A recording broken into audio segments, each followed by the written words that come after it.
السلام عليكم ورحمة الله وبركاته. بسم الله الحمد لله والصلاة والسلام على رسول الله. رب اشرح لي صدري ويسر لي أمري واحلل عقدة من لساني يفقه قولي. اللهم لا سهل إلا ما جعلته سهلا وأنت تجعل الحزن إذا شئت سهلا. اللهم أرنا الحق حقا وارزقنا اتباعه وأرنا الباطل باطلا وارزقنا اجتنابه. رب زدنا علما نافعا. അൽഹംദുലില്ലാ നമ്മൾ മൊഡ്യൂൾ 6 ആണ് ലാസ്റ്റ് ക്ലാസ്സിൽ കഴിഞ്ഞത്. ഇന്ന് ഇൻഷാല്ലാ മൊഡ്യൂൾ 7. ഈ ഒരു മൊഡ്യൂളിലുള്ള വിഷയങ്ങൾ എന്ന് പറയുന്നത് മന്ത്രശക്തിയും ശകുനങ്ങളും. അതായത് നമ്മൾ ഏലസ് ഉറുക്ക് പോലെയുള്ള മന്ത്രം ജപിച്ച് കെട്ടുന്ന പല കാര്യങ്ങൾ, അതുമായിട്ട് ബന്ധപ്പെട്ട വിശ്വാസങ്ങൾ, അതിൻ്റെ നിർവചനങ്ങൾ എന്തൊക്കെയാണ്, അതിൻ്റെ വിധികൾ എന്തൊക്കെയാണ് ഇസ്ലാമികമായിട്ടുള്ള, പിന്നെ ഖുർആനിക മന്ത്രങ്ങൾ, ഖുർആൻ മന്ത്രിച്ച് കെട്ടുന്ന രീതികൾ, അതായത് നമ്മൾ തകിടായിട്ടും അങ്ങനെയൊക്കെ കെട്ടുന്നതിൻ്റെ പിന്നിലുള്ള വിധികൾ എന്തൊക്കെയാണ്, പിന്നെ ഫഅൽ എന്ന് പറയുന്ന ഒരു കോൺസെപ്റ്റ്, അതായത് നല്ല വാക്ക്, ആ ഒരു ശകുനം എന്താണെന്ന്. ഇൻഷാല്ലാ അതൊക്കെയാണ് നമ്മുടെ ഈ ഒരു മോഡ്യൂളിലുള്ള വിഷയങ്ങൾ. നമ്മളറിയാം, നമ്മൾ തൗഹീദ് റുബൂബിയ പഠിച്ചിട്ടുണ്ട് അല്ലേ? ഫസ്റ്റ് തന്നെ അതാ പഠിച്ചത്, തൗഹീദ് റുബൂബിയ. അള്ളാഹു സുബ്ഹാനഹു വ തആലയാണ് സൃഷ്ടാവും പരിപാലകനും അല്ലെ? എല്ലാ രീതിയിലും അൽ മുദബ്ബിർ റബ്ബാണ്. നന്മയും തിന്മയും അവന്റെ ഖദറിനനുസരിച്ചാണ് ഉണ്ടാവുന്നത് അല്ലെ? അതൊക്കെ നമ്മൾ തൗഹീദ് റുബൂബിയയിൽ കണ്ടിട്ടുണ്ടായിരുന്നു. ഇവിടെ നമ്മൾ തൗഹീദ് റുബൂബിയയുടെ ഒരു പ്രത്യേക ആംഗിളിൽ ശിർക്ക് എങ്ങനെയാണ് സംഭവിക്കുന്നത് എന്നാണ് നമ്മൾ നോക്കുന്നത്. മനുഷ്യന്മാർക്ക് പൊതുവേ എപ്പോഴും മനുഷ്യന്മാരുടെ ഉള്ളിലുള്ള ഒരു ചോദ്യമാണ്, നമ്മളുടെ ജീവിതത്തിൽ നന്മയും തിന്മയും വരുന്നത് മുൻകൂട്ടി അറിയാൻ എന്തെങ്കിലും വഴികളുണ്ടോ? നേരത്തെ അറിയോ എന്തെങ്കിലും ദോഷം വരുമോന്ന് അല്ലെ? അങ്ങനെ അഥവാ അങ്ങനെ ഒരു ദോഷം നേരത്തെ അറിയുന്നുണ്ടെങ്കിൽ അതിനെ നേരത്തെ ഒഴിവാക്കാലോ അല്ലെ? അങ്ങനെ ആ തിന്മയും കൂടെ, ആ ദോഷവും കൂടെ വരുന്നത് ഒഴിവാക്കിയിട്ട് നമുക്ക് വിജയം അല്ലെങ്കിൽ സുഖം, സന്തോഷം ഉറപ്പാക്കാലോ എന്നുള്ള ആ ഒരു ചിന്ത മനുഷ്യന്മാരുടെ ഉള്ളിൽ പണ്ടേ ഉള്ളതാണ് അല്ലേ? അതിന്റെ ഭാഗമായിട്ട് പലരും പല പൂജകളും ഏറ്റവും നല്ല സമയത്ത് കാര്യങ്ങൾ നടത്താൻ വേണ്ടിയിട്ട് നല്ല ഡേറ്റ്, നല്ല സമയം അങ്ങനെയൊക്കെ നോക്കി പല പല സമൂഹങ്ങളിൽ, പല വിശ്വാസങ്ങളിൽ അത് പല രീതികളിൽ നടക്കുന്നുണ്ട്. മനുഷ്യന്മാരിത് ചെയ്യുന്നുണ്ട്. അവർക്ക് എന്താ അവർ ചെയ്യുന്നത് പോലും അറിയാതെ പലരും പല രീതികളിൽ പല നാടുകളിലായിട്ട് അത് ചെയ്യുന്നുണ്ട്. ഒരു നാച്ചുറൽ ഡിസയർ തന്നെയാണ് മനുഷ്യന്മാരുടെ. എനിക്ക് ദോഷങ്ങളൊന്നും വരരുത് അല്ലെ, ദോഷങ്ങളിൽ നിന്നൊക്കെ സംരക്ഷിക്കപ്പെടണം എന്ന് വിചാരിക്കുന്നതിൽ തെറ്റൊന്നും പറയാൻ പറ്റില്ല. നാച്ചുറൽ ആയിട്ടുള്ള ഒരു ആഗ്രഹം തന്നെയാണ്. മാത്രമല്ല, ഒരു കൂട്ടം ആളുകൾ എന്നും എല്ലാ നാട്ടിലും എല്ലാ സമൂഹങ്ങളിലും ഉണ്ട്. അവര് അവകാശപ്പെട്ടു, എനിക്കറിയാം നിങ്ങൾക്ക് എന്തെങ്കിലും ദോഷം വരുന്നത് മുൻകൂട്ടി അറിയാൻ പറ്റും, ഇനി അറിഞ്ഞത് കാരണം തന്നെ അതിൽ നിന്ന് നിങ്ങളെ സംരക്ഷിക്കാൻ പറ്റും, അതിന് പല വഴികളും ഉണ്ടെന്ന് പറഞ്ഞുകൊണ്ടും ആളുകൾ സുബ്ഹാനല്ലാഹ് എല്ലാ നാട്ടിലും ഉണ്ട് അല്ലെ? ഇതൊക്കെ കേൾക്കുമ്പോൾ നമുക്ക് സ്വാഭാവികമായിട്ട് തോന്നും, ഞങ്ങൾ ഇതിലൊന്നും ഇല്ല അല്ലെ, നമ്മൾ ഇതിനകത്തൊന്നും പെടുന്നില്ല.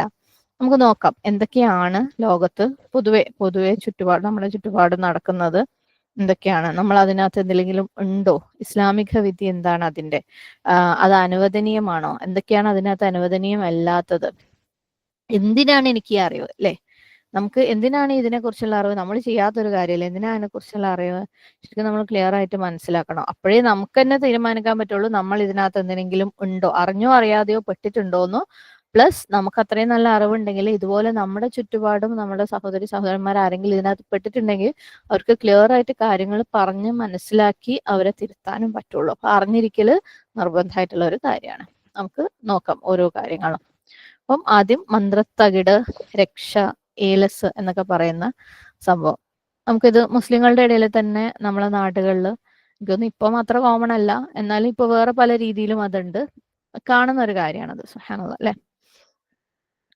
പലരും ഖുർആനെ തന്നെ എന്താണ് എഴുതി പല രൂപത്തിലായിട്ട് അല്ലെ, തകിടിൽ എഴുതി ചുരുട്ടി, കടലാസിൽ എഴുതി ചുരുട്ടി പല സ്ഥലങ്ങളിൽ വെക്കുകയും കെട്ടുകയും ഒക്കെ, ലോക്കറ്റുകളുടെ ഉള്ളിൽ ഇടുക, പിന്നെ കാറിൽ എഴുതി തൂക്കുക. സുബ്ഹാനല്ലാഹ്. അങ്ങനെ പല പല പല രീതികളിൽ ഖുർആൻ ഉപയോഗിച്ചിട്ട് തന്നെ ഇതിന്റെ വേറെ വേറെ രൂപങ്ങൾ വീടുകളിൽ ഒക്കെ ചെയ്യുന്നത് നമുക്ക് കാണാം. നബി സല്ലല്ലാഹു അലൈഹി വസല്ലമയുടെ കാലത്ത് ഇങ്ങനെ ഒരു പ്രാക്ടീസ് ഉണ്ടായിരുന്നില്ല. സ്വഹാബിമാരും ഇങ്ങനെയുള്ള ഒന്നും ചെയ്തിട്ടുണ്ടായിരുന്നില്ല. അങ്ങനെ എന്തെങ്കിലും സ്വീകാര്യമായ ഒരു കാര്യം ഉണ്ടായിരുന്നെങ്കിൽ നബി സല്ലല്ലാഹു അലൈഹി വസല്ലമ ആയിരിക്കും അത് ചെയ്ത് കാണിച്ചു തരേണ്ട ഏറ്റവും ആദ്യത്തെ വ്യക്തി, അല്ലെ? സുബ്ഹാനല്ലാഹ്. അങ്ങനെ ഖുർആൻ ഉപയോഗിച്ച് എന്തെങ്കിലും മന്ത്രമോ തകിടോ എവിടെയെങ്കിലും കെട്ടി തൂക്കുകയോ ഒക്കെ ചെയ്തു കഴിഞ്ഞാൽ അതുകൊണ്ട് എന്തെങ്കിലും സംരക്ഷണം കിട്ടുന്നുണ്ടെങ്കിൽ, അതുകൊണ്ട് അങ്ങനെ എഴുതി കെട്ടി തൂക്കിയത് കൊണ്ട് നമുക്ക് എന്തെങ്കിലും പ്രയോജനങ്ങൾ കിട്ടുന്നുണ്ടെങ്കിൽ ഏറ്റവും ആദ്യം നമുക്ക് കാണിച്ചു തരേണ്ടത് നബി സല്ലല്ലാഹു അലൈഹി വസല്ലമയാണ്.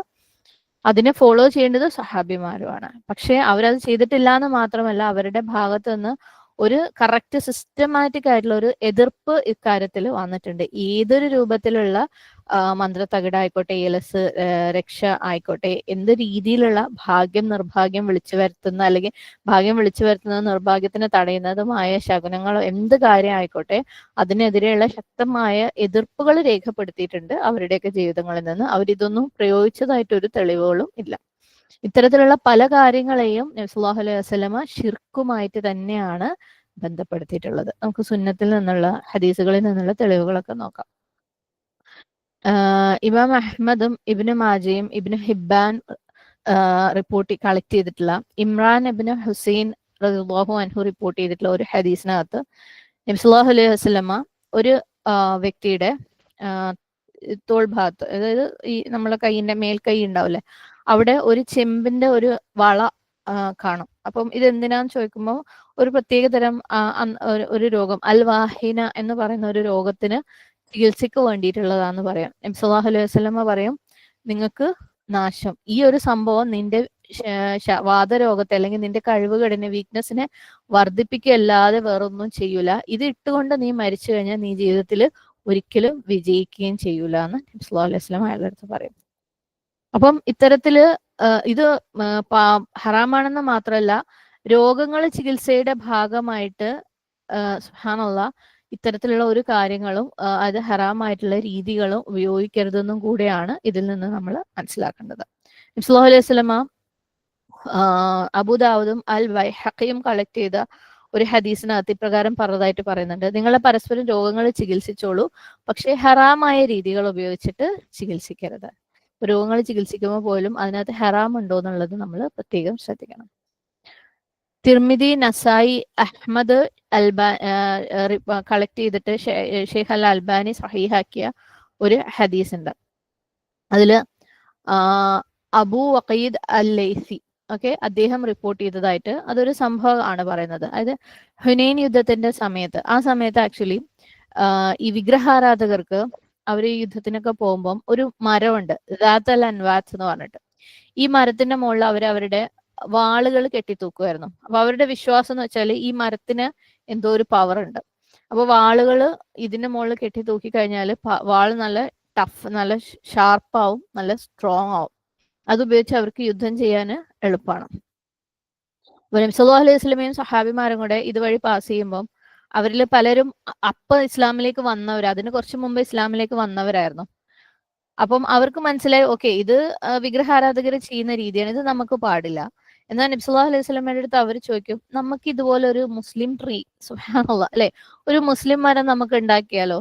അപ്പൊ നബി സല്ലല്ലാഹു അലൈഹി വസല്ലമ പറയും, അല്ലാഹു അക്ബർ, നിങ്ങൾ മൂസയുടെ ആളുകള് മൂസ അലൈഹി ഇസ്ലാമിന്റെ അടുത്ത് ചോദിച്ച അതേപോലെയുള്ള ഒരു കാര്യമാണല്ലോ ചോദിക്കുന്നത്.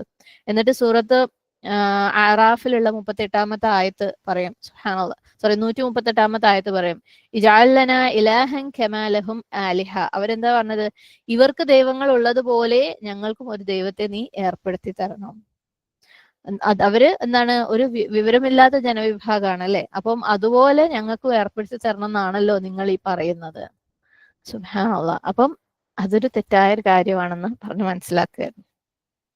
നബി സല്ലല്ലാഹു അലൈഹി വസല്ലം ഇതിനെല്ലാം നിഷേധിക്കുക അല്ലെങ്കിൽ എതിർക്കുകയും ചെയ്യുന്നുണ്ട്.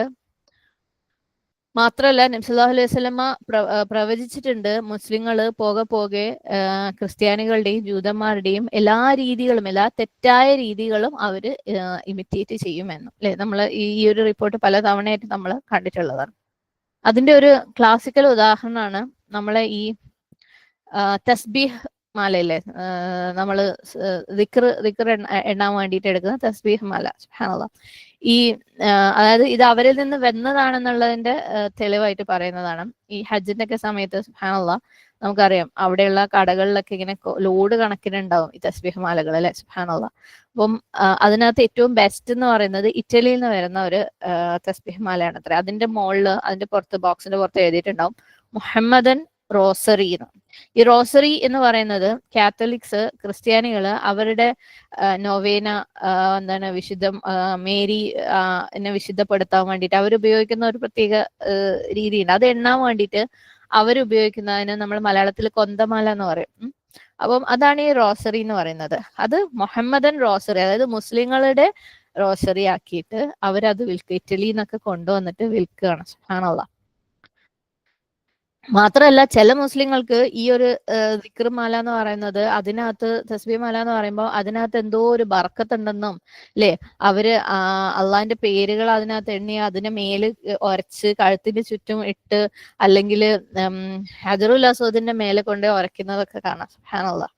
അപ്പം ഇതിന്റെ ഒരു ഒറിജിൻ അല്ലെങ്കിൽ അത് വന്നിരിക്കുന്നത് ക്രിസ്ത്യാനികളുടെ വിശ്വാസത്തിൽ നിന്നാണെന്ന് പറയുന്നത്. ചില പണ്ഡിതന്മാർ അതിനെ ചില പ്രത്യേക കണ്ടീഷനോട് കൂടി അംഗീകരിക്കുന്നുണ്ട് അതിനെ ഉപയോഗിക്കുന്നത്. പക്ഷേ അതിന്റെ ഒരു ഒറിജിൻ ഇതാണ്, അത് ക്രിസ്ത്യാനികളുടെ രീതികളിൽ നിന്നാണ് വന്നിട്ടുള്ളത്. ഓക്കെ.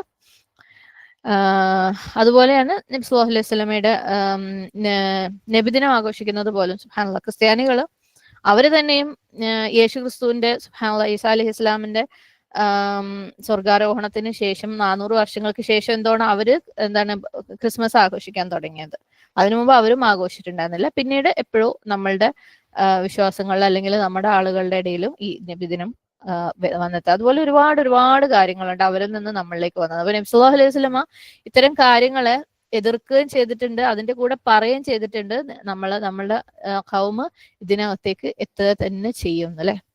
അബൂ സഈദ് റളിയല്ലാഹു അൻഹു എന്നുള്ള ഒരു നിവേദനം നബി സല്ലല്ലാഹു അലൈഹി വസല്ലമ പറഞ്ഞു, നിശ്ചയം നിങ്ങൾ നിങ്ങളുടെ മുൻഗാമികളുടെ പാത പിന്തുടരുക തന്നെ ചെയ്യും. ചാണിന് ചാണായും മുഴത്തിന് മുഴമായും. എത്രത്തോളം എന്നാൽ അവർ ഒരു ഉടുമ്പിന്റെ ഇടുങ്ങിയ മാളത്തിലാണ് പ്രവേശിച്ചിരുന്നതെങ്കിൽ അവരെ പിൻപറ്റി നിങ്ങളും അതിൽ പ്രവേശിക്കുന്നതാണ്. അള്ളാഹുവിന്റെ ദൂതരെ, മുൻഗാമികൾ എന്നാൽ ജൂത ക്രൈസ്തവരാണോ വിവക്ഷ എന്ന് ചോദിക്കപ്പെട്ടു. നബി സല്ലല്ലാഹു അലൈഹി വസല്ലമ ചോദിച്ചു, അവരല്ലാതെ പിന്നെ ആര്? അപ്പം അതാണ് എന്താണ് നമ്മളുടെ അവസ്ഥ അല്ലെ. നമ്മൾ ചെയ്യുന്നതിന്റെ പലതിന്റെയും പിന്നിൽ എന്താന്ന് നമുക്കറിയില്ല.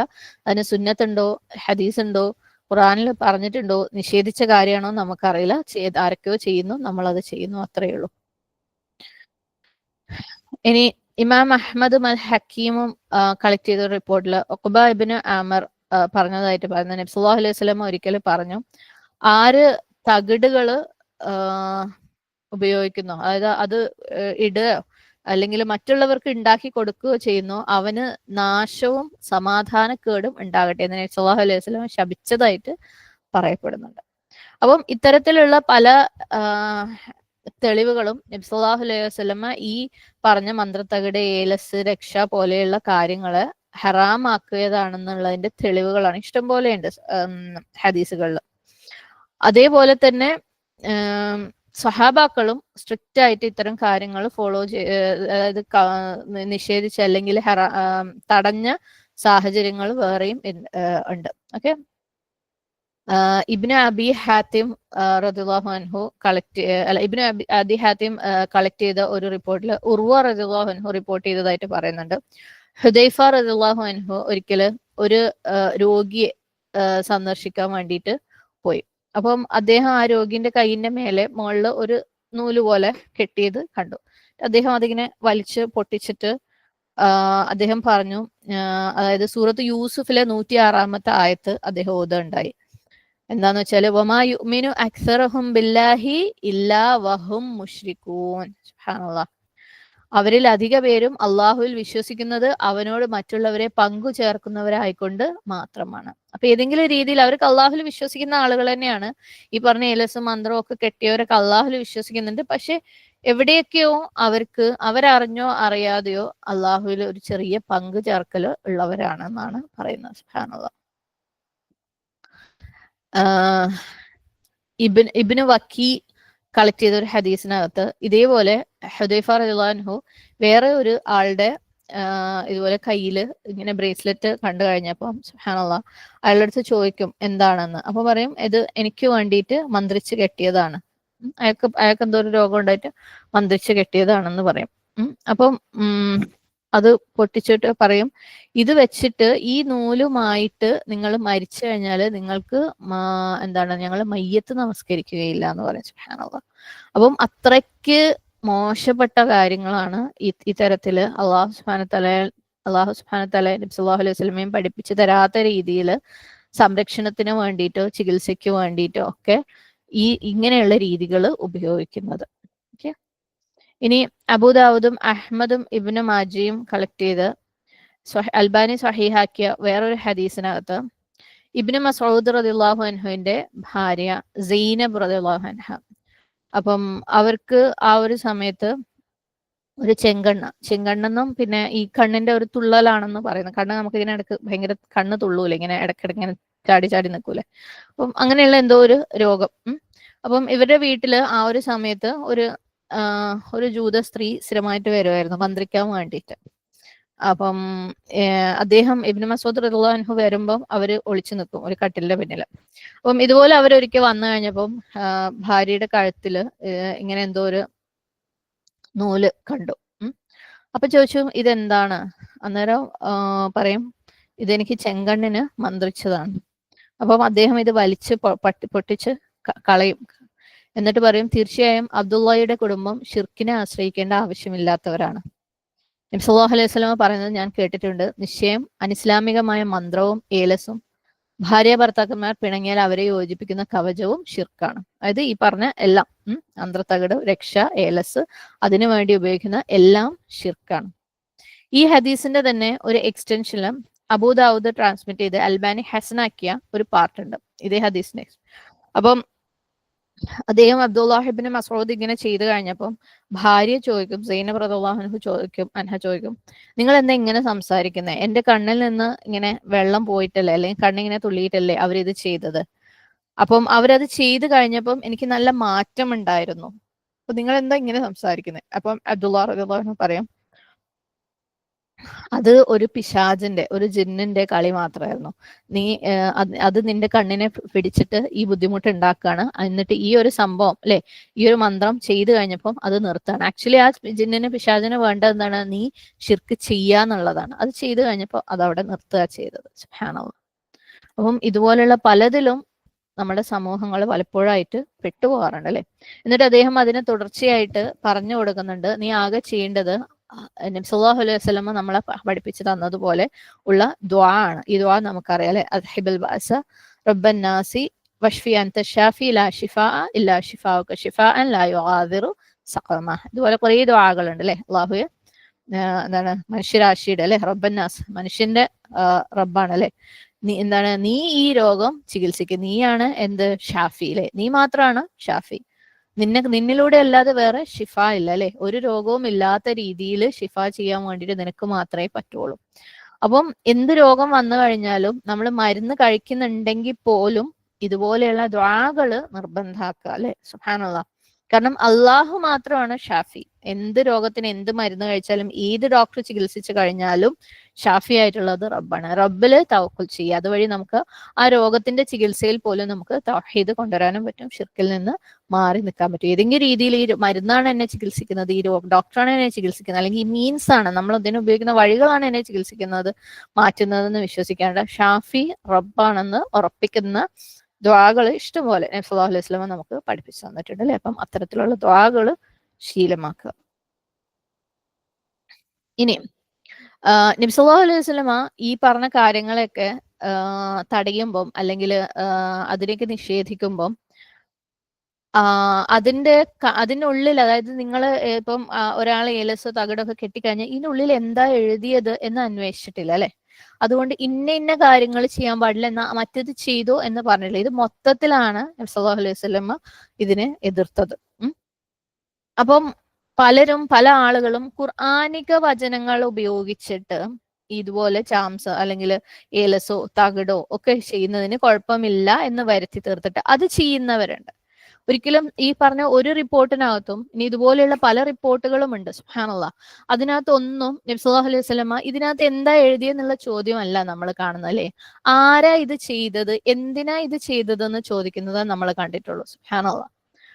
അപ്പൊ നബി സല്ലല്ലാഹു അലൈഹി വസല്ലമ ആകെ അന്വേഷിക്കുന്നത് നിങ്ങൾ ഇത് എന്തിനാ, ഇപ്പൊ നിങ്ങൾക്ക് ഒരു വള ഇടാണ് അല്ലെ, അല്ലെങ്കിൽ ഒരു മെറ്റലിന്റെ എന്തെങ്കിലും ഒരു സംഭവം ഇടാണ്, ഒരു മോതിരം ഇടാണ്, അത് നിങ്ങൾ ഭംഗിക്ക് വേണ്ടി അലങ്കാരത്തിന് വേണ്ടി ഇടാണെങ്കിൽ ഇട്ടോ കുഴപ്പമൊന്നുമില്ല അല്ലെ. അപ്പം ഇത് എന്തിനാണ് ചെയ്യുന്നത് എന്നാ ചോദിച്ചില്ല, അതിൻ്റെ ഉള്ളിൽ എന്താ എഴുതിയിട്ടുള്ളതെന്ന് ചോദിച്ചിട്ടില്ല. സുബ്ഹാനല്ലാഹ്. അപ്പം നമ്മള് എന്താണ് ഒരു രോഗത്തിനുള്ള ഒരു ട്രീറ്റ്മെന്റ് എടുക്കുകയാണെങ്കിൽ പോലും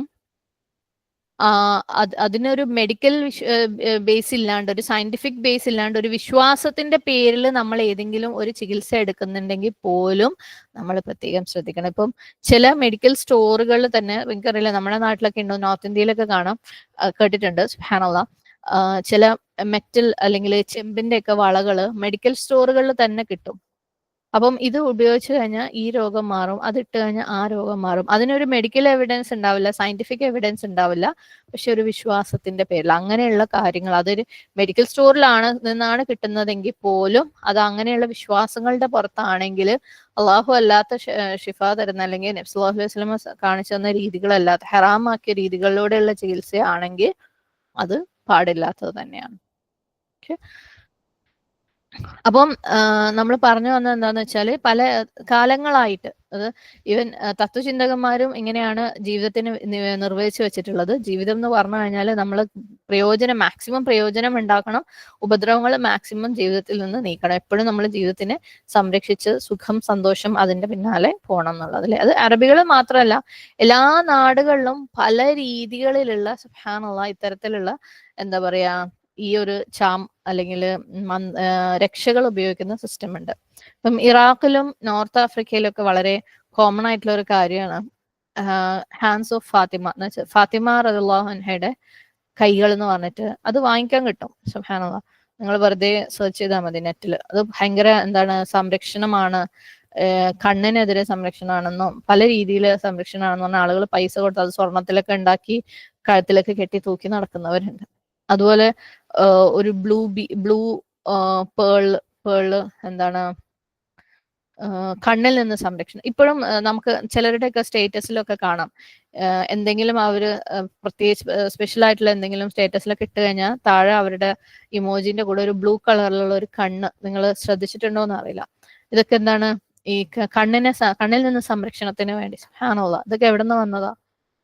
അപ്പം ഇതുപോലെ പല സംഭവങ്ങളുണ്ട് പല നാടുകളിലും സംരക്ഷണത്തിന് വേണ്ടിയിട്ട് ഉപയോഗിക്കപ്പെടുന്നത്. ഓരോ നാട്ടിലും ഓരോ പേരുകളുണ്ട്, ഓരോ രീതികളുണ്ട് എന്നേ ഉള്ളൂ.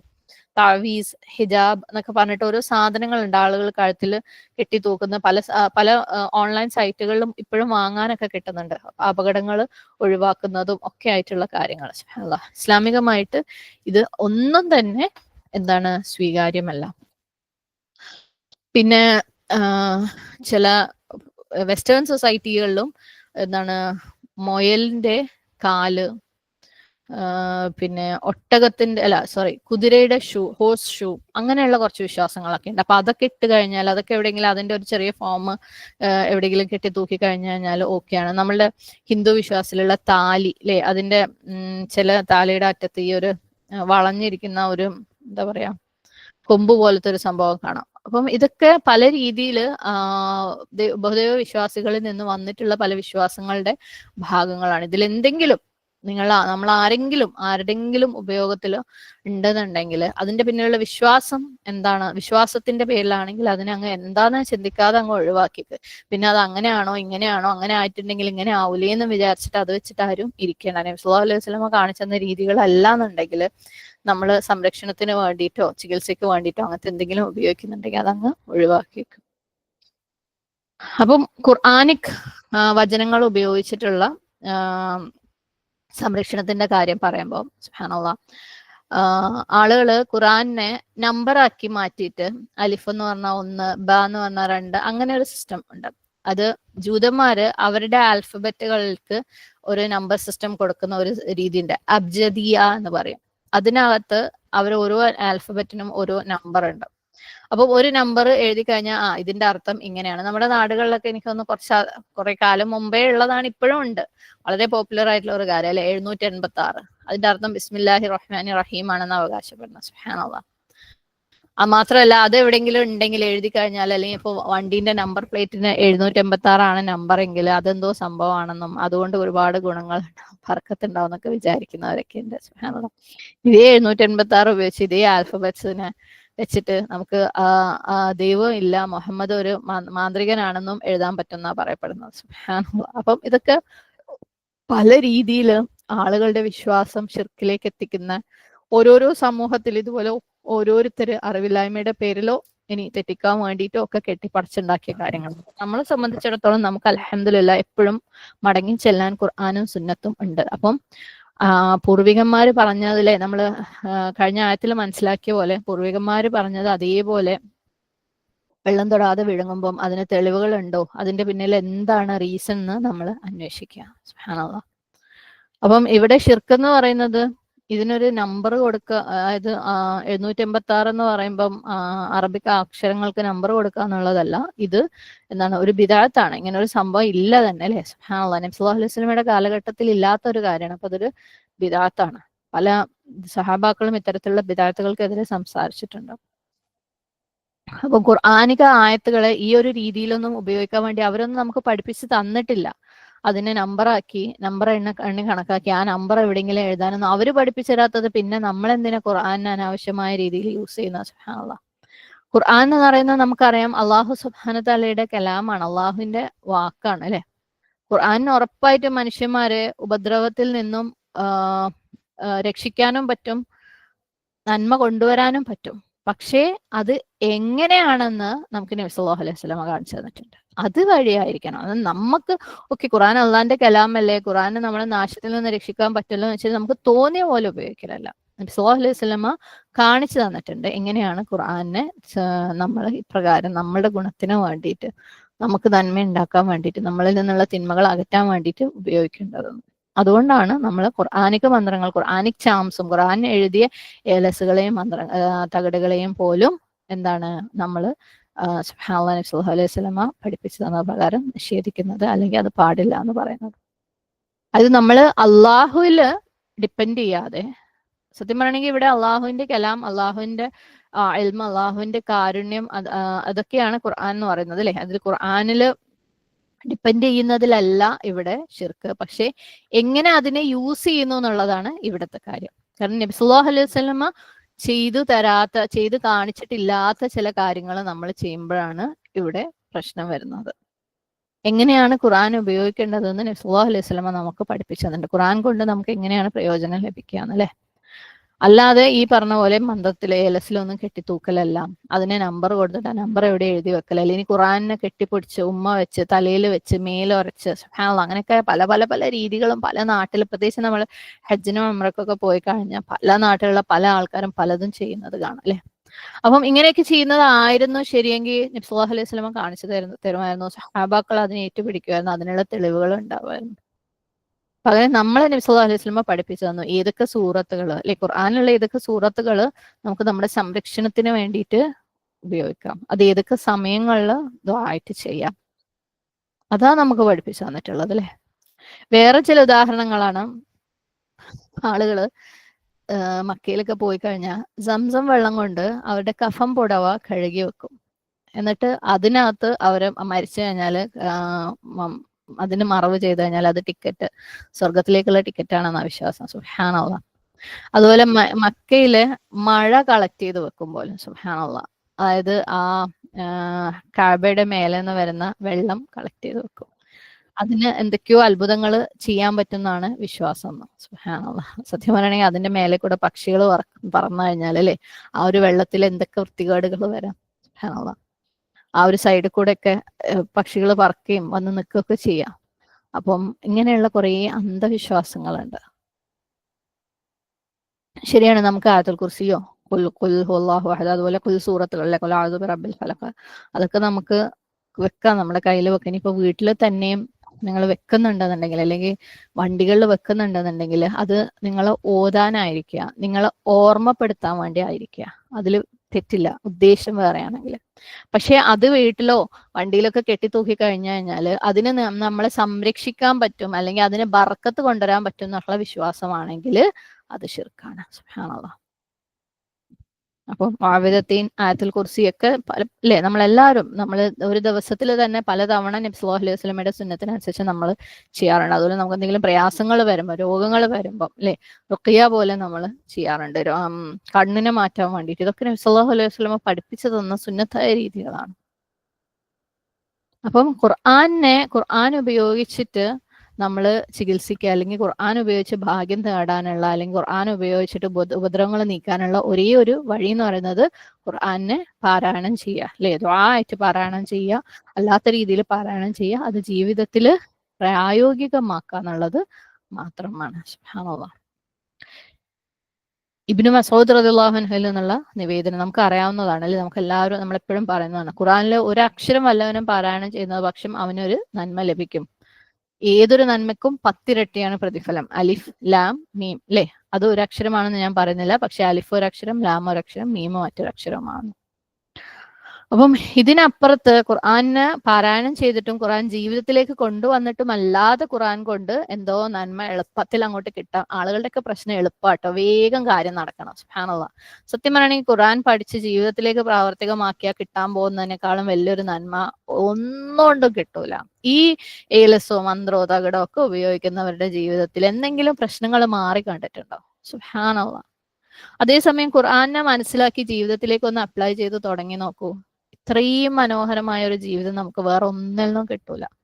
അപ്പം നബി സല്ലല്ലാഹു അലൈഹി വസല്ലമ പഠിപ്പിച്ച് തന്ന രീതിയിൽ ഖുർആനെയും മറ്റു കാര്യങ്ങളെയും നമ്മൾ ഉപയോഗിക്കുക. എളുപ്പത്തിന്റെ പിന്നാലെ ഓടുന്നവര് മനസ്സിലാക്കുക, സ്വർഗം ഇത്ര എളുപ്പമുള്ള കാര്യമാണെങ്കിൽ, അല്ലെ, അതിന് ഇത്രയും വലിയൊരു സ്റ്റേറ്റസ് ആരെങ്കിലും കൊടുക്കുമോ? ഇത്ര എളുപ്പത്തിൽ ഇങ്ങനത്തെ 2 തകിടും കെട്ടി കഴിഞ്ഞിട്ട് പ്രശ്നങ്ങളൊക്കെ തീർത്തിട്ട് അവിടെ ചെന്ന സ്വർഗം കിട്ടുന്നുണ്ടെങ്കിൽ ശരിക്കും വിഡ്ഢിത്താണല്ലേ. നമ്മൾ ചിന്തിക്കാത്തത് കൊണ്ട് ഇങ്ങനത്തെ പലതിലും ചെന്നപ്പെടുന്നു. ഒന്ന് ചിന്തിച്ചു കഴിഞ്ഞാൽ നമുക്ക് മനസ്സിലാക്കാവുന്നതേ ഉള്ളൂ ഇതൊക്കെ. സുബ്ഹാനല്ലാഹ്. ഇനി ശകുനങ്ങൾ വേറെ ഒരു മേജർ ഏരിയ ആണ് ശിർക്ക് വരുന്നത്. അതായത് എന്തെങ്കിലും ഒരു സംഭവം നടക്കുന്നത്, അല്ലെങ്കിൽ എന്തെങ്കിലും പറഞ്ഞ ഒരു വാക്ക്, അതൊക്കെ കാരണം എന്തെങ്കിലും ഒരു നന്മ അല്ലെങ്കിൽ തിന്മ വരും എന്നുള്ള വിശ്വാസം.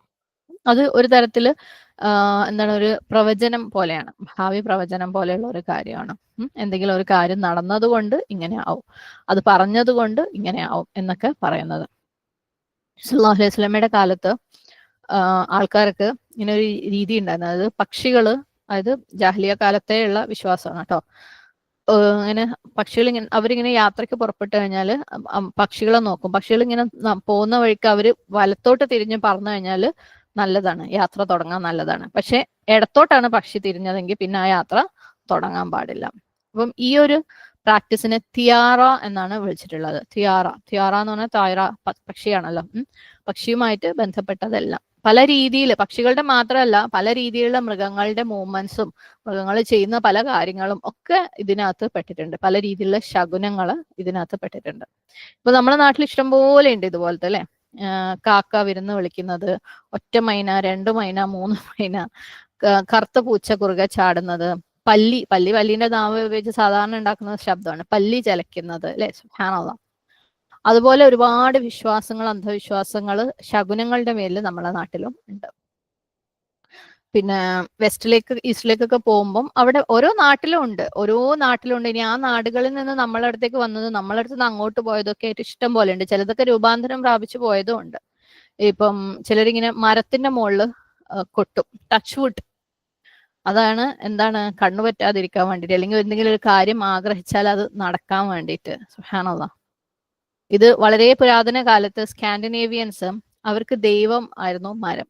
ഓക്കെ, അവര് മരത്തിൽ തട്ടിയിട്ടാണ് അവരുടെ പ്രാർത്ഥനകളൊക്കെ ചെയ്തിരുന്നത്. അപ്പം അതുകൊണ്ട് അതിങ്ങനെ രൂപാന്തരം പ്രാപിച്ചപ്പോ ഏത് കഷ്ണം മരം കണ്ടാലും ഒരു കട്ടിലിന്റെ മുകളിൽ തട്ടിയിട്ട് എന്താണ് ടച്ച് വുഡ് എന്ന് പറഞ്ഞിട്ട് എന്തെങ്കിലും ഒരു കാര്യം ആഗ്രഹിക്കാം. ഇതുപോലെ കുറേ കാര്യങ്ങളുണ്ട്. ഇങ്ങനെ ഉപ്പ് തട്ടി മറിഞ്ഞു പോവാം. ഓക്കെ, അതൊരു ചീത്ത ലക്കാണ്, അല്ലെങ്കിൽ ദൗർഭാഗ്യമാണെന്ന് പറയുന്നുണ്ട്. പിന്നെ ഇപ്പൊ നമ്മളാണെങ്കിൽ കണ്ണ് തൊള്ളുന്ന കാര്യം പറയാറുണ്ട്, അല്ലെ, വലത്ത് കണ്ണ് തൊള്ളി, ഇടത്തെ കണ്ണ് തൊള്ളി. സുബ്ഹാനല്ലാഹ്. അങ്ങനെ കുറേ കാര്യങ്ങൾ. ഇനി അമേരിക്കയിലൊക്കെ ഭയങ്കര കോമൺ ആയിട്ടുള്ള ഒരു കാര്യമാണ് നമ്പർ 13, 13ാമത്തെ നമ്പർ ഭയങ്കര ദൗർഭാഗ്യമാണ്. അതുപോലെ കറുത്ത പൂച്ച, മിറർ, കണ്ണാടി പൊട്ടിയ കണ്ണാടി വീട്ടിൽ വെക്കാൻ പാടില്ല എന്ന് ഇപ്പോഴും ഞാൻ ഈ അടുത്തും കൂടെ ഞാൻ കേട്ടിട്ടുണ്ട്. പൊട്ടിയ കണ്ണാടി ഭയങ്കര ലക്ഷണക്കേടാണ്. സുബ്ഹാനല്ലാഹ്.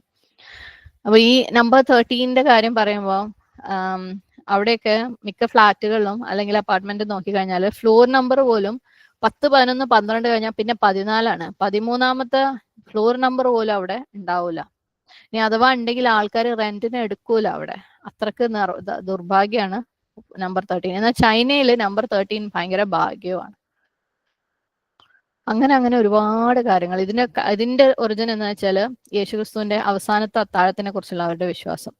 അതില് 13ാമത്തെ അനുചരൻ, അതായത് 13ാമത്തെ നബി സല്ലല്ലാഹു അലൈഹി വസല്ലമയുടെ സഹാബ എന്ന് പറയുന്ന പോലെ 13ാമത്തെ ആളായ ജൂദാസ് ആണ് നബി സല്ലല്ലാഹു അലൈഹി വസല്ലമിന് ഒരു ദോഷം, അല്ലെ, നബി സല്ലല്ലാഹു അലൈഹി വസല്ലമക്ക് ഈസാ അലൈഹി ഇസ്ലാമിനെതിരെ അല്ലെങ്കിൽ യേശു ക്രിസ്തുവിനെതിരെ ഒരു കരു നീക്കിയത്. അതുകൊണ്ട് 13 എന്ന് പറയുന്ന നമ്പർ അവർക്ക് ഭയങ്കര ദൗർഭാഗ്യമാണ്.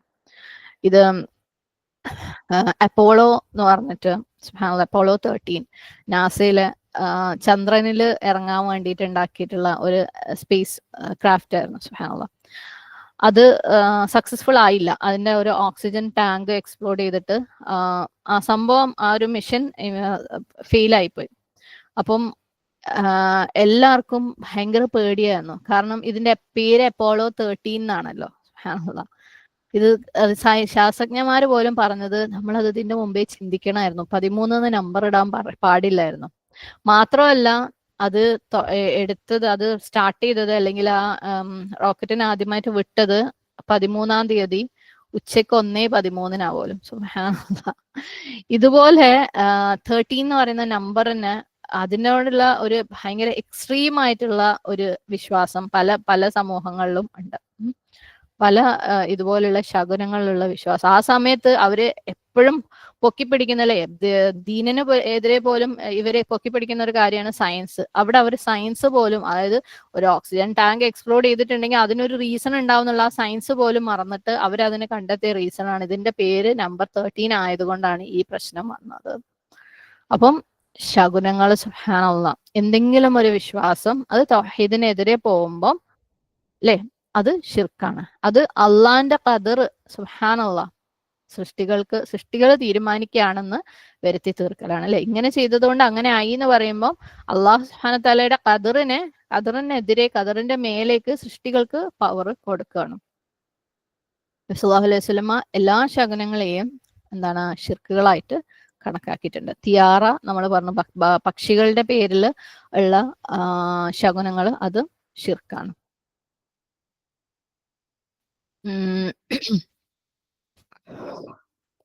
ഇത്തരത്തില് എന്താണ് ശകുനങ്ങളെ ശിർക്കാണെന്ന് പറയാനുള്ള കാരണം എന്താന്ന് വെച്ചാല് ഈ ശകുനങ്ങളിലുള്ള വിശ്വാസം തൗഹീദുൽ അസ്മാ വ സിഫാത്തിലും തൗഹീദുൽ ഇബാദന്റെയും ആ ഒരു ഫൗണ്ടേഷനെ തന്നെ ഇളക്കി കളയുന്നതാണ്. കാരണം സുബ്ഹാനല്ലാഹ്, തവക്കുൽ നമുക്കറിയാം, അല്ലേ, തൗഹീദുൽ ഇബാദയുടെ ഭാഗമായിട്ട് നമ്മൾ പഠിച്ചിട്ടുണ്ട് തവക്കുൽ അള്ളാഹുവിന് മാത്രമുള്ളതാണെന്ന്. അപ്പം ഇതുപോലെ ശകുനങ്ങളിൽ വിശ്വാസം വരുമ്പം തവക്കുൽ സൃഷ്ടികളിലായി പോകും. അങ്ങനെ തൗഹീദുൽ ഇബാദ തെറ്റും.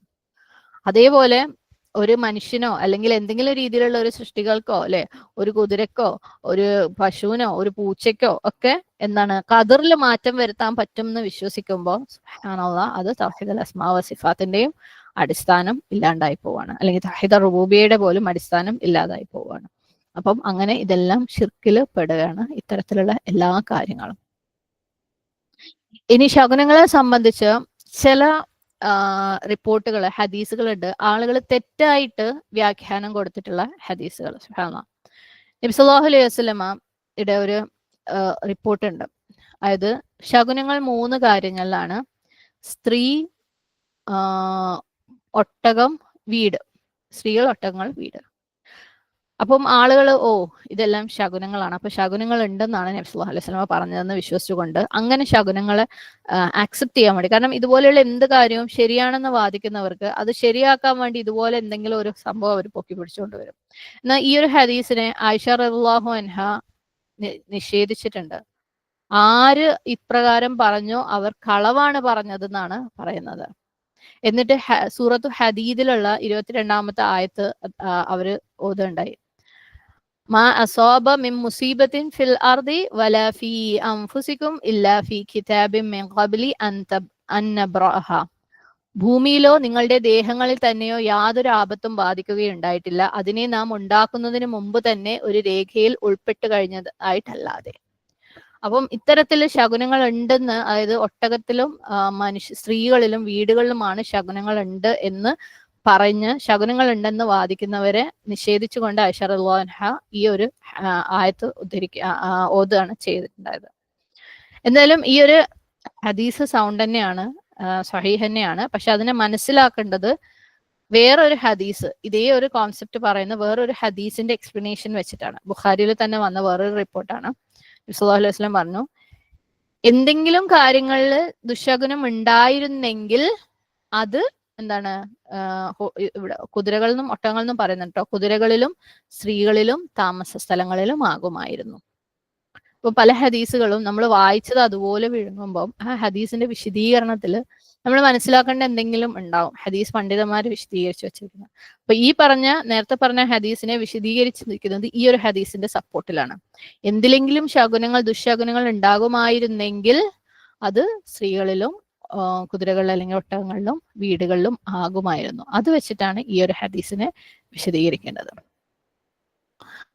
അപ്പം നബി സല്ലല്ലാഹു അലൈഹി വസല്ലമ ആ ഒരു ഹദീസ് വഴി ശകുനങ്ങൾ ദുശകുനങ്ങൾ ഉണ്ടെന്ന് പറയായിരുന്നില്ല, പക്ഷേ ശകുനങ്ങൾ ശരിക്കും ഉണ്ടായിരുന്നെങ്കിൽ ഇതിലാകുമായിരുന്നു എന്നാ പറയുന്നത്. അതിന്റെ റീസൺ എന്താന്ന് വെച്ചാല് സുബ്ഹാനല്ലാഹ്, ആ കാലഘട്ടത്തില് ആളുകൾക്ക് ഏറ്റവും കൂടുതൽ പ്രശ്നങ്ങള്, പ്രയാസങ്ങള്, അപകടങ്ങൾ ഉണ്ടാവാറ് ഈ 3 കാര്യങ്ങളിലാണ്. സ്ത്രീകളില് അവരുടെ വാഹനങ്ങളായ ഒട്ടകങ്ങളിൽ അല്ലെങ്കിൽ കുതിരകളിൽ അല്ലെങ്കിൽ വീടുകളിൽ. അതിനുള്ള കാരണം എന്താന്ന് വെച്ചാല് നമുക്കറിയാം അല്ലെ, നമ്മളുടെ ഓരോരുത്തരുടെയും ജീവിതത്തിലെ പരീക്ഷണങ്ങൾ എടുത്തു നോക്കുമ്പോൾ നമുക്ക് ഓരോരുത്തർക്കും ഏറ്റവും ഇമ്പോർട്ടന്റ് ആയിട്ടുള്ള കാര്യങ്ങളാണ് പരീക്ഷണം വരാം അല്ലെ. അന്നത്തെ കാലഘട്ടത്തില് അവരുടെ ജീവിതത്തിലെ ഏറ്റവും ഇമ്പോർട്ടന്റ് ആയിട്ടുള്ള 3 കാര്യങ്ങൾ ഇതൊക്കെയായിരുന്നു. സ്ത്രീകളും അവരുടെ വാഹനങ്ങളായ ഒട്ടകങ്ങൾ, കുതിരകൾ. കാരണം അതിനെ ഓൺ ചെയ്യാന്ന് പറയുന്നത് ഭയങ്കര ഒരു അഭിമാനമായിരുന്നു. എത്രത്തോളം ഒട്ടകങ്ങളെയും കുതിരകളെയും അതിനോട് ഭയങ്കര ഒരു അറ്റാച്ച്മെന്റ് ആയിരുന്നു. അതുകൊണ്ട് പരീക്ഷണങ്ങൾ വരെ അതിനകത്തായിരുന്നു. അതുപോലെ അവരുടെ താമസ സ്ഥലങ്ങൾ, വീടുകൾ.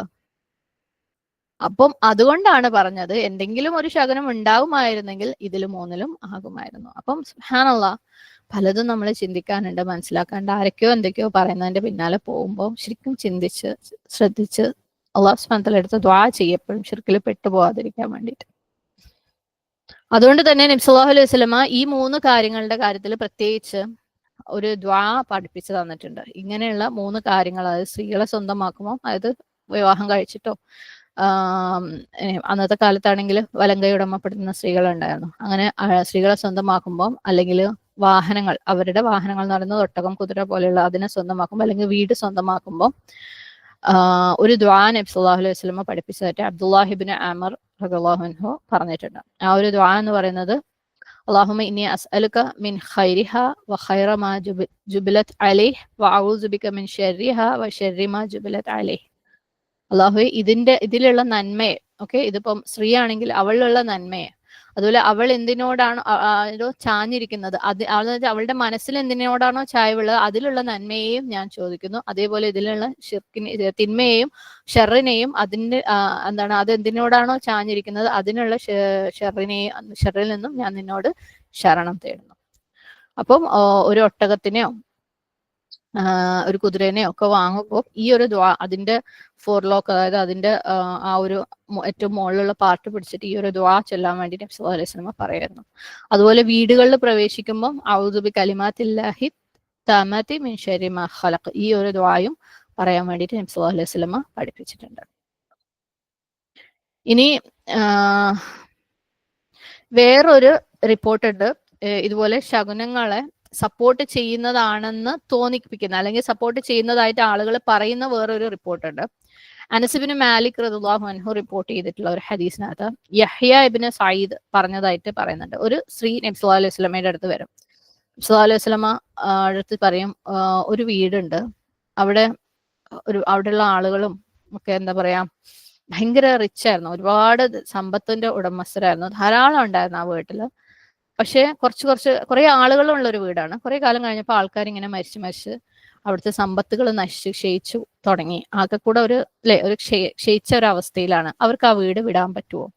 നബി സല്ലല്ലാഹു അലൈഹി വസല്ലം പറയും, അവരോട് അത് വിടാൻ പറയും. അത് കാരണം അത് അല്ലാഹു സുബ്ഹാനഹു വ തആല ശപിച്ചിരിക്കുന്നു. അപ്പം ഇതിനെയും ആളുകള് ശകുനത്തിന് നബി സല്ലല്ലാഹു അലൈഹി വസല്ലം സപ്പോർട്ട് ചെയ്തതാണ് മനസ്സിനെയും. സുബ്ഹാനല്ലാഹ്. സത്യം പറയുകയാണെങ്കിൽ ഇവിടെ എന്താണ് ഒരു തിയാറയായിട്ട് ഒരു ശകുനമായിട്ടല്ല നബി സല്ലല്ലാഹു അലൈഹി വസല്ലമ ഈ ഒരു അവരുടെ ആ വീട് വിടാൻ വേണ്ടിയിട്ട് പറഞ്ഞിട്ടുള്ളത്. ഇതിനെങ്ങനെ മനസ്സിലാക്കണം എന്ന് വെച്ചാൽ ആ ഒരു വീട് അവരുടെ മേലെ സൈക്കോളജിക്കലി മാനസികമായിട്ടൊരു ഭാരമായിട്ട് മാറിയില്ലേ. അവർക്ക് സംഭവിച്ച ഇപ്പം പല അപകടങ്ങൾ, അവിടെ ഒരുപാട് ആളുകൾ മരിച്ചു, അവരുടെ സമ്പത്തുകൾ ഒരുപാട് നഷ്ടപ്പെട്ടു എന്ന് പറഞ്ഞല്ലേ. അപ്പൊ അവരുടെ മനസ്സിന് സംഭവിച്ചിട്ടുള്ള അല്ലെങ്കിൽ മാനസികമായിട്ടുള്ള മിസ്ഫോർച്യൂൺ, ആ ഒരു ഏകാന്തത അല്ലെങ്കിൽ മാനസികമായിട്ടുള്ള ഒരു ഭാരം കാരണം അള്ളാഹു സുബ്ഹാനഹു വതആല, അതായത് അപ്പൊ മനുഷ്യന്മാരുടെ ഉള്ളിൽ ഒരു വെറുപ്പ് വരും അല്ലെ, ചില കാര്യങ്ങളോട് ഭയങ്കര ഒരു വല്ലാണ്ട് ഒരു ഇടങ്ങേറാണ് അവിടെ നിൽക്കുമ്പോൾ. സുബ്ഹാനല്ലാഹ്. അങ്ങനെയുള്ള ആ ഒരു നാച്ചുറൽ ആയിട്ടുള്ള ഒരു വെറുത്ത ഒരു ഫീലിംഗ് കാരണമാണ് അവരോട് അതിൽ നിന്ന് വിട്ടുകൊള്ളാൻ പറഞ്ഞത്. സുബ്ഹാനല്ലാഹ്. അത് മനുഷ്യന് സ്വാഭാവികമാണല്ലോ. അങ്ങനെ വല്ലാത്ത ഒരു സ്ഥലത്ത് സ്ഥിരമായിട്ടൊരു മിസ്ഫോർച്യൂൺ, ഒരു അപകടം അല്ലെങ്കിൽ ഒരു ദുരന്തം ഇങ്ങനെ കണ്ടിന്യൂസ് ആയിട്ട് ഉണ്ടാവുമ്പോൾ അതിനോട് മനസ്സുകൊണ്ട് ഒരു അകൽച്ചയും ഒരു വെറുപ്പും അവിടെ നിന്ന് മാറാനുള്ള ഒരു ഇഷ്ടവും ഒക്കെ സ്വാഭാവികമാണ്. അപ്പം ഇവിടെ പ്രത്യേകം ശ്രദ്ധിക്കേണ്ട ഒരു കാര്യമുണ്ട് ഈ ഒരു കാര്യത്തിൽ ഈ അപകടങ്ങളൊക്കെ ഉണ്ടായതിന് ശേഷമാണ് അവിടെ നിന്ന് മാറിക്കോളാൻ പറഞ്ഞത്. അല്ലാണ്ട് മുമ്പേ അതൊരു മോശപ്പെട്ട സ്ഥലമാണ്, ആ സ്ഥലത്തിന് ഇങ്ങനെ ശകുനം ഉണ്ടെന്ന് പറഞ്ഞിട്ടല്ല. അവിടുന്ന് അവർക്ക് അപകടങ്ങളൊക്കെ ഉണ്ടായി, അങ്ങനെ ഒരു ഫീലിംഗ് ഉണ്ടായതിന് ശേഷമാണ് വിട്ടോളാൻ പറഞ്ഞത്. മാത്രമല്ല ആ ഒരു സ്ഥലവുമായിട്ട് ബന്ധപ്പെട്ട് അവർക്കാണ്, ആ ഒരു ഫാമിലിക്കാണ് ആ ഒരു പ്രശ്നമുള്ളത്. അതിനർത്ഥം ആ സ്ഥലം ശപിക്കപ്പെട്ട സ്ഥലമാണ്, അവിടെ ഇനി വേറൊരാൾ താമസിക്കാൻ പാടുണ്ട് എന്നുള്ളതല്ല. ഓക്കെ, അതൊരു എക്സ്പീരിയൻസുമായിട്ട് ബന്ധപ്പെട്ടതാണ്, അല്ലാതെ ഒരു സ്ഥലവുമായിട്ട് ബന്ധപ്പെട്ടതല്ല. അപ്പം അതുപോലെ മനുഷ്യന്മാർക്ക് നാച്ചുറലി അവർക്ക് ഒരുപാട് ഗുണങ്ങൾ ഉണ്ടാവുന്ന സ്ഥലങ്ങളോട് അല്ലെങ്കിൽ ഗുണങ്ങൾ ഉണ്ടാക്കിയിട്ടുള്ള സ്ഥാപനങ്ങളോട് അങ്ങനെയുള്ളതിനോടൊരു ഇഷ്ടം തോന്നലും സ്വാഭാവികമാണ്. അത് ഓരോരുത്തരുടെയും എക്സ്പീരിയൻസ് ആണ്. അല്ലാതെ അത് എന്താ പറയാ, ആ ഒരു സ്ഥലത്തിന്റെ ദോഷം, ആ ഒരു സ്ഥലത്തിന്റെ ശകുനം അങ്ങനെയല്ല. അതും അവിടെയുള്ള വേറൊരു പോയിന്റ് എന്ന് വെച്ചാൽ ഇവർക്കാണ് ഇവിടെ മോശം എക്സ്പീരിയൻസ് ഉണ്ടായത്, അതിനർത്ഥം വേറൊരാൾക്ക് അവിടെ വന്ന് താമസിക്കാൻ പാടില്ല എന്നുള്ളതും അല്ല. ഇപ്പം നമ്മളെ നാട്ടിൽ അങ്ങനെയൊക്കെ ചിലതുണ്ട് അല്ലെ, ചില വീടുകൾ ചില സ്ഥലങ്ങളൊക്കെ വിറ്റുപോകാൻ ഭയങ്കര പ്രയാസമാണ്. കാരണം അതുമായിട്ട് ബന്ധപ്പെട്ട് എന്തോ ഒരു ദുശകനം ഉണ്ടെന്ന് പറഞ്ഞിട്ട്. സുബ്ഹാനല്ലാഹ്. അപ്പം ഈ രണ്ട് റിപ്പോർട്ടുകളാണ് പലപ്പോഴും ശകുനങ്ങളെ ന്യായീകരിച്ചുകൊണ്ട് പലരും കൊണ്ടുവരാറ്. അപ്പം ഇതിന് രണ്ടിനും അതിൻ്റെതായ വിശദീകരണങ്ങൾ ഉണ്ട്. സുബ്ഹാനല്ലാഹ്. പിന്നെ വേറൊരു ഹദീസ് കാണാം നമുക്ക്. നല്ല ശകുനത്തെ കുറിച്ച് നബി സല്ലല്ലാഹു അലൈഹി വസല്ലമ പറഞ്ഞത് ഫാൽ. ഓക്കെ, ലാ അദ്വ വലാ തിയാറ വ ഉഹിബ്ബുൽ ഫാൽ. അത് അദ്വ എന്ന് പറഞ്ഞാൽ പകർച്ചവ്യാധി, തിയാറ ദുശകുനം, ഇത് രണ്ടും ഇല്ല. തിയാറയും അദ്വയും ഇല്ല, എന്നാൽ ഫാൽ എനിക്ക് ഇഷ്ടമാണ്. ഫാൽ. ഓക്കെ, അപ്പം സുഹാബിമാർ ചോദിക്കും, ഖാലു യാ റസൂലല്ലാഹ് വമൽ ഫാലു ഖാല അൽ കലിമത്തു ത്വയ്യിബ. അപ്പം സ്വഹാബിമാർ ചോദിക്കും, അള്ളാഹുവിന്റെ ദൂതരെ എന്താണ് ഫാൽ? അപ്പം അദ്ദേഹം പറയും, അതൊരു നല്ല പ്രസ്താവനയാണ്. ഇവിടെ വേറൊരു കാര്യം നോക്കാനുള്ളത്, ഇവിടെ നമ്മളിപ്പോ പെട്ടെന്ന് പകർച്ചവ്യാധി ഇല്ലേ എന്ന് സുബ്ഹാനല്ലാഹ്, അതിനെയും നമ്മൾ മനസ്സിലാക്കേണ്ടത്.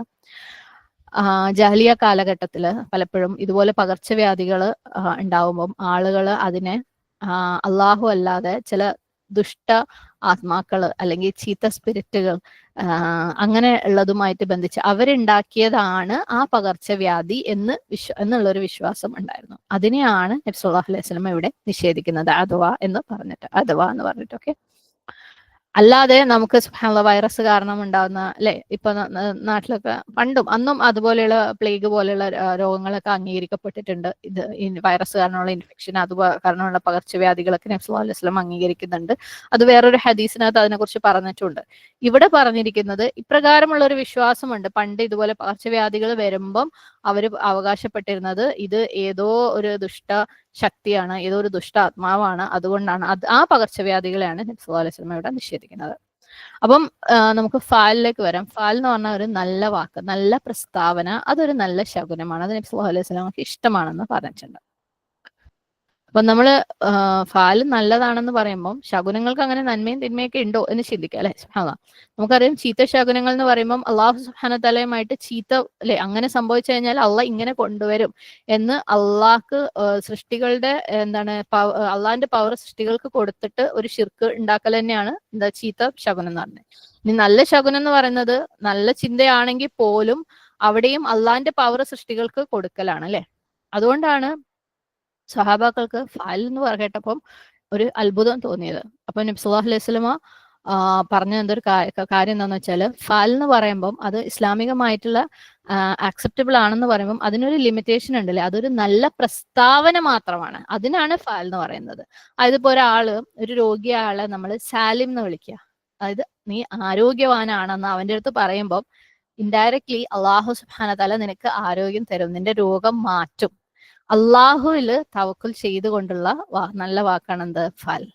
അതുപോലെ ഒരാളുടെ എന്തെങ്കിലും ഒരു സാധനം നഷ്ടപ്പെടുത്തു കഴിഞ്ഞാൽ അയാളെ വാജിദ് എന്ന് വിളിക്കണം, കണ്ടുപിടിക്കുന്നവൻ. നീ കണ്ടുപിടിക്കും അല്ലെ.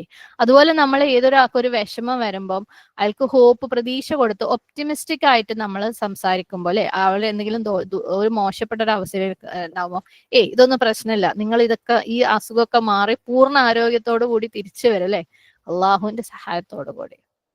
അപ്പം ഈ ഒരു രീതിയിൽ അള്ളാന്റെ മേലിൽ ഒരു ഒപ്റ്റിമിസം, നല്ലത് നടക്കും, അള്ളാഹ് നല്ലത് നടത്താൻ പറ്റും എന്നുള്ള ഒരു ഒപ്റ്റിമിസം ഉണ്ടാവലും, ആ ഒരു ശുഭാപ്തി വിശ്വാസം ഉണ്ടാവലും, ആ രീതിയിൽ സംസാരിക്കലും, അതിനാണ് ഫാൽ എന്ന് പറയുന്നത്. അതൊരു നല്ല ശകുനമാണ്. അങ്ങനെ സംഭവിച്ചു കഴിഞ്ഞാൽ ആ നന്മ സംഭവിക്കാനുള്ള സാധ്യത ഉണ്ട്. ഓക്കെ, ആ ഒരു ശകുനത്തിനെ മാത്രമാണ് നബി സല്ലല്ലാഹു അലൈഹി വസല്ലമ അംഗീകരിച്ചിട്ടുള്ളത്. നമ്മളെ മക്കൾക്ക് നല്ല പേര് വിളിക്കാൻ പറഞ്ഞതും ഒക്കെ അതിനു വേണ്ടിയിട്ടാണ്, നല്ലത് ആളുകളെ ഓർമ്മിപ്പിക്കാൻ വേണ്ടി. അതിലൊക്കെ എന്താണ്? അള്ളാഹു സുബ്ഹാനഹു തആലയിലുള്ള നല്ല വിശ്വാസം, ഹുസ്നു വന്ന് ഉള്ളത് കൊണ്ടാണ്. അപ്പം ഇത്രയുമാണ് എന്താണ് നമ്മളെ ശകുനങ്ങളെ കുറിച്ച്, മന്ത്രം, തകിട്, ഏലസ് എന്നുള്ള കാര്യങ്ങളെ കുറിച്ചൊക്കെ മനസ്സിലാക്കാനുള്ളത്. റിപ്പോർട്ടുകൾ ഇഷ്ടംപോലെ ഉണ്ട് അതിനേക്ക് നിഷേധിച്ചുകൊണ്ടുള്ള. അപ്പം നമുക്ക് മനസ്സിലാക്കാൻ ഇത് ധാരാളമാണ് അല്ലെ, ഇതിനകത്തുള്ള കോൺസെപ്റ്റ്സ് മനസ്സിലാക്കാൻ വേണ്ടിയിട്ട്. ഖുറാനിക എന്താണ് മന്ത്രങ്ങളാണെങ്കിൽ പോലും അതിനെ എങ്ങനെ ഉപയോഗിക്കണം, എന്തൊക്കെയാണ് അതിന്റെ ശരികൾ, എന്തൊക്കെയാണ് തെറ്റുകൾ എന്നൊക്കെ നമ്മൾ കണ്ടു. പിന്നെ ശകുനങ്ങളെ കുറിച്ച് ശരിയാണെന്ന് പറഞ്ഞ് സ്ഥാപിക്കുന്ന ഹദീസുകൾ കണ്ടു, അതിന്റെ ശരിയായ വശങ്ങൾ കണ്ടു, ശകുനത്തിൽ എന്താണ് നമുക്ക് എടുക്കാനുള്ളതെന്ന് കണ്ടു അല്ലെ. അള്ളാഹു സുബ്ഹാനഹു വ തആലയിൽ ശുഭാപ്തി വിശ്വാസത്തോടു കൂടി, ഹുസ്നുൽ വന്നോട് കൂടിയുള്ള സ്റ്റേറ്റ്മെന്റ്, സംസാരം മാത്രമാണ് നല്ല ശകുനം. അത് നബി സല്ലല്ലാഹു അലൈഹി വസല്ലം അംഗീകരിക്കുന്നുണ്ട്, അല്ലാത്തതൊന്നും അംഗീകരിക്കുന്നില്ല. നമ്മളൊക്കെ ജീവിതത്തിൽ ഇഷ്ടം പോലെ അല്ലെ, ഫസ്റ്റ് ക്ലാസ്സിൽ നമ്മൾ പറഞ്ഞിരുന്നു, കയ്യിന്റെ ഉള്ളനടി ചൊറിയല്, മൂക്ക് ചൊറിയല്, കാക്ക കരയല്, അല്ലെ, പൈസ, അത് അങ്ങനെ ചെയ്താൽ പൈസ കിട്ടും, ഇങ്ങനെ ചെയ്താൽ ആളുകൾ മരിക്കും, അങ്ങനെയൊക്കെ പലതും പറയാറുണ്ട്. അതൊക്കെ പല ശകുനങ്ങളായിട്ട് പറയാറുണ്ട്. എന്താണ്? അതിലൊന്നും നന്മയില്ല, എല്ലാം ശിർക്കുമാണ്, ഹറാമുമാണ്. അതുകൊണ്ട് അത്തരത്തിലുള്ള എന്തിലെങ്കിലും നമ്മളൊക്കെ പെട്ടുപോയിട്ടുണ്ടെന്നുണ്ടെങ്കിൽ ഇനി പിന്നെ അത് അങ്ങനെ ആയിട്ടായിരിക്കും, ഇങ്ങനെ ആയിരിക്കും, മറ്റേതായിരിക്കും, മറിച്ചതായിരിക്കും എന്ന് ചിന്തിക്കാണ്ട് അതങ്ങ് ഒഴിവാക്കിയേക്കുക. നമ്മൾ ശിർക്കിനേക്കാളും വലിയൊരു റിസ്ക് നമുക്ക് ഭൂമിയിൽ എടുക്കാനില്ല അല്ലെ. സുബ്ഹാനല്ലാഹ്, സുബ്ഹാനഹു തആല നമ്മളെല്ലാവരെയും അതിൽ നിന്ന് കാത്തുരക്ഷിക്കുമാറാകട്ടെ. ആമീൻ. اللهم إني أعوذ بك من علم لا ينفع ومن قلب لا يخشع ومن نفس لا تشبع ومن دعوة لا يستجاب لها. اللهم إني أعوذ بك أن أشرك بك وأنا أعلم واستغفرك لما لا أعلم. ربنا آتنا في الدنيا حسنة وفي الآخرة حسنة وقنا عذاب النار. ربنا تقبل منا إنك أنت السميع العليم وتب علينا إنك أنت التواب الرحيم. أقول قولي هذا واستغفر الله لي ولكم ولسائر المسلمين فاستغفره إنه هو الغفور الرحيم. وآخر دعوانا عن الحمد لله رب العالمين. السلام عليكم ورحمة الله وبركاته.